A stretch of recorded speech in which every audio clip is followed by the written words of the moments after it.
국가를 대표하는 직업, 국민을 위해 일하는 공무원은 일반 근로자보다 높은 책임감과 무거운 도덕성을 요구받습니다. 그런데 이러한 공무원들이 비도덕적인 행동을 하게 된다면 당연히 그에 상응하는 강한 징계 처분을 받게 되는데요.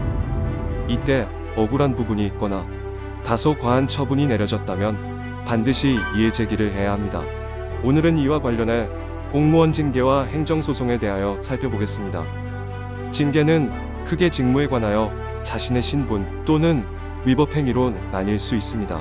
성매매, 폭력, 음주운전 등 일반인과 비슷한 범주에 속하지만 공직자는 기소유예만으로도 징계 처분이 내려지기에 수사를 받을 때 억울한 부분이 있다면 적극 소명해야 합니다.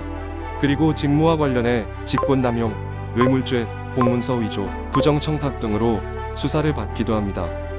앞서 언급했듯이 공직자의 품위를 손상해 받는 징계에는 여러 가지가 존재합니다.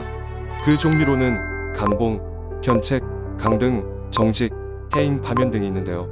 먼저 감봉은 원급을 일정 기간 동안 일부 삭감하는 것을 말합니다. 그리고 견책은 잘못을 꼬집고 주의를 주는 것으로 경위서를 작성하는 정도가 기본 견책입니다. 그리고 강등은 자신의 등급이 낮아지는 것이라 생각하면 됩니다. 정직은 직무에 종사하는 데에 있어서 일정 기간 근무를 못하게 하는 것을 말합니다.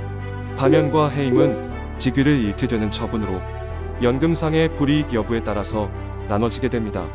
해임은 연금상으로는 불이익이 없으나 파면은 연금에 불이익이 생기게 됩니다. 만일 누명을 썼다거나 억울한 부분이 있다면 행정소송 변호사의 도움을 받아 그에 맞는 점을 피력해야 하고 징계 처분이나 설명서를 받은 날 이후로 30일 이내에 소청심사라는 이의제기를 할 수 있습니다.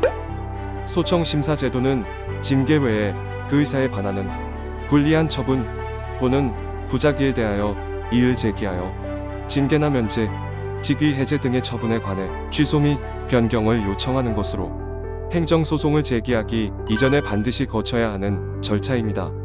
징계 처분에 대한 부당성과 위법을 다투고 그에 대한 긍정적인 판단을 구해볼 수 있습니다.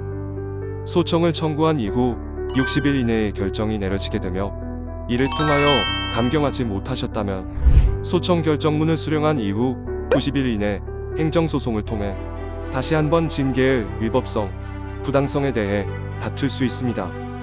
본인이 부당하다고 생각하는 부분에 있어 입증할 수 있는 자료와 법리 구성을 통해 최종적으로 내려질 수 있는 판결은 달라질 수 있으므로 전문적인 법률적 도움을 받아 맞춤형 전략을 진행하는 것이 좋습니다.